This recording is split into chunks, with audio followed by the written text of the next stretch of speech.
Dear students, good morning to all. Today, talk about the lesson migration.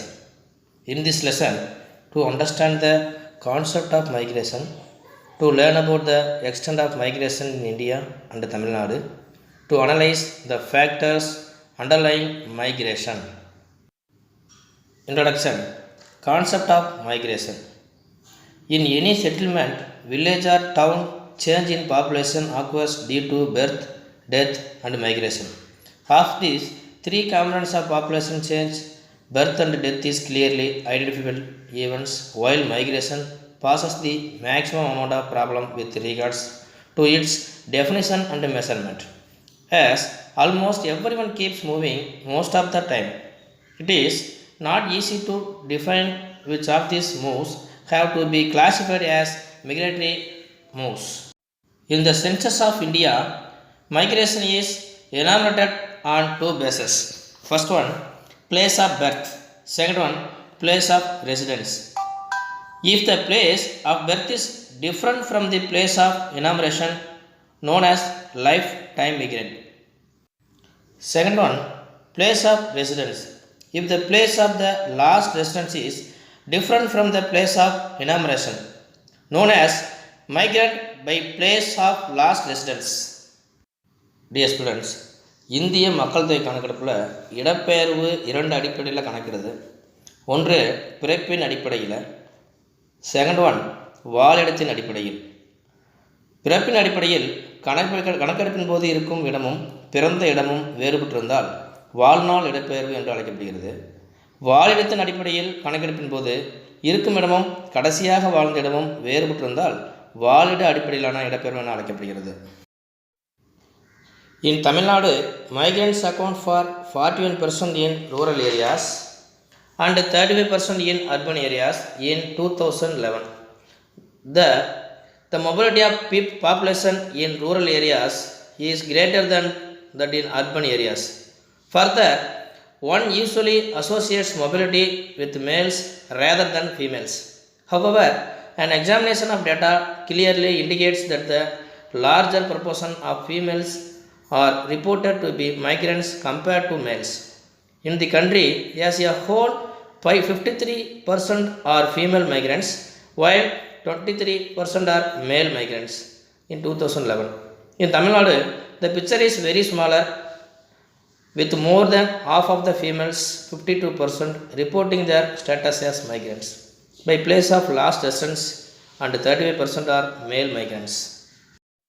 Dear students, தமிழகத்தில் 41% கிராமங்களில் இடம்பெயர்ந்தவர்களாகவும் 35% நகர்ப்புறங்களில் இடம்பெயர்ந்தவர்களாகவும் 2011 மக்கள் தொகை கணக்கெடுப்பில் தெரிய வருது. அதாவது நகர்ப்புறங்களை விட மக்களின் நகர்வு கிராமங்களில் அதிகமாக இருக்குது. மேலும் இடப்பெயர்வு பெரும்பாலும் பெண்களை விட ஆண்களோடு மட்டுமே தொடர்புபடுத்தப்படுகிறது. ஆனால் அந்த டேட்டாஸ்லாம் வச்சு பார்க்கும்போது மிக அதிக சதவீத இடப்பெயர்வு ஆண்களை விட பெண்களில் மட்டுமே நடைபெறுகிறது. 2011 ஆண்டு இடப்பெயர்வரின் ஒட்டுமொத்த லிஸ்ட்டில் 53% பெண்கள் இடம்பெயர்ந்தவர்களாகவும் ஆண்களில் 23% இடம்பெயர்ந்தவர்களாகவும் இருக்கின்றனர். இதே காலகட்டத்தில் தமிழகத்தில் இந்த மாதிரியான ஒரு சூழ்நிலையே காணப்படுது. பாதிக்கும் மேற்பட்ட, அதாவது 52% பெண்கள் இடம்பெயர்ந்தவர்கள் என்றும் ஆண்களில் 35% பேர் தான் இடம்பெயர்ந்தவர்கள் என்றும் கணக்கிடப்படுகிறது. Now, why is there such a large percentage of migration among women? 70% in India and 51% Tamil Nadu report marriage as the main reason for migration of females in 2011. That is, marriage and the movement associated with marriage appear to be a major factor responsible for women's mobility in India and Tamil Nadu. Movement related to work and employment appears to be the driving force of migration among men.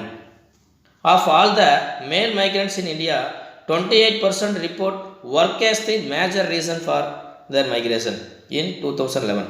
The corresponding percentage in Tamil Nadu is 26%.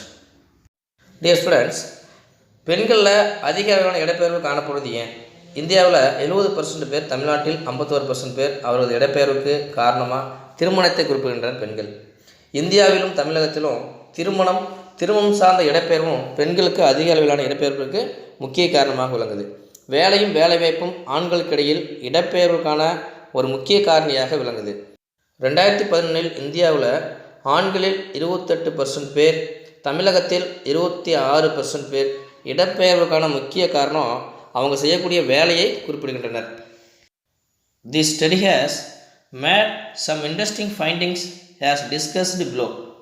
Of the total migrants in Tamil Nadu, 65% have migrated or moved abroad while 35% have moved within the country. Chennai district has recorded the maximum number of immigrants, followed by Coimbatore, Ramanathapuram and Tiruchirappalli district. Kadalur, Karur, Tirunnamalai, Velur, Namakkal, Salem, Dindigul, Krishnagiri, Nilgiris and Dharmapuri district record low number of immigrants. Dear students, next topic, factors underlying migration. The extent and nature of migration, if any society is basically determined by the nature of the development process experienced by that society. That is, the type and scale of development achieved by the agricultural and industrial sectors in any economy would determine the migratory patterns.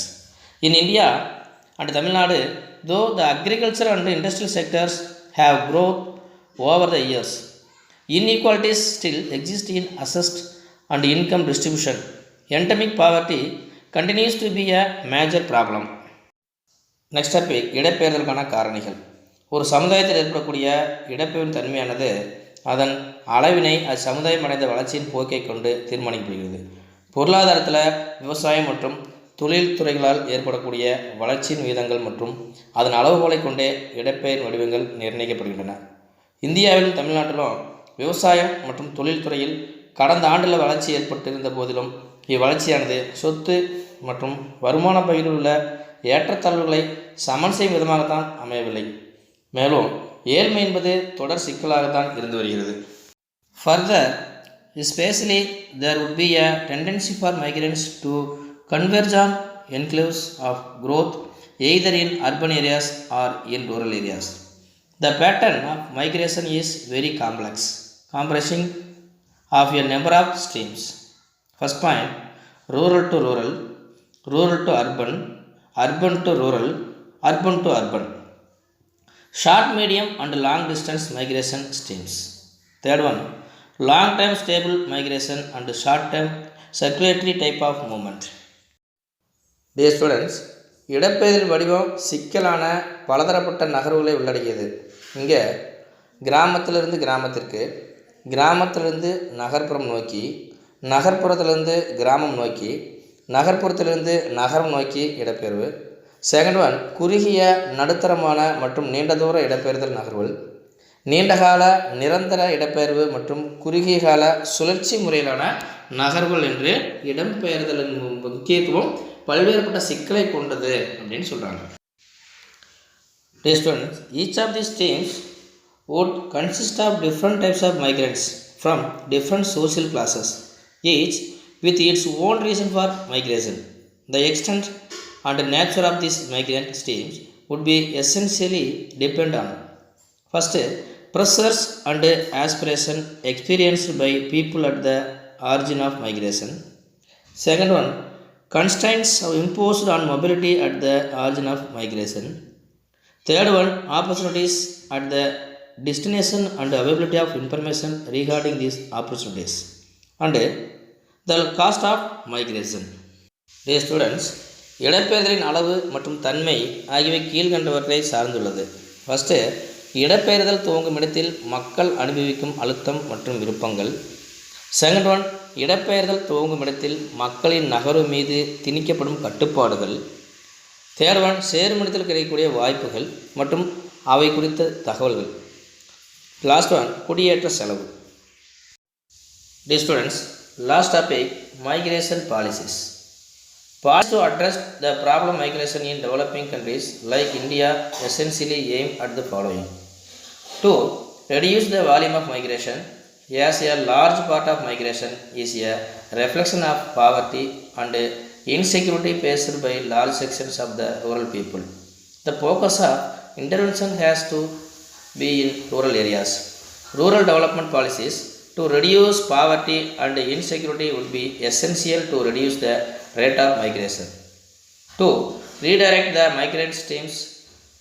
Redirection of migrant streams away from big metropolitan cities is a desirable policy option. This policy can help in reducing spatial inequalities by suitable strategies, such as developing a more dispersed pattern of urbanization. Next topic இடப்பெயர்வு கொள்கைகள்.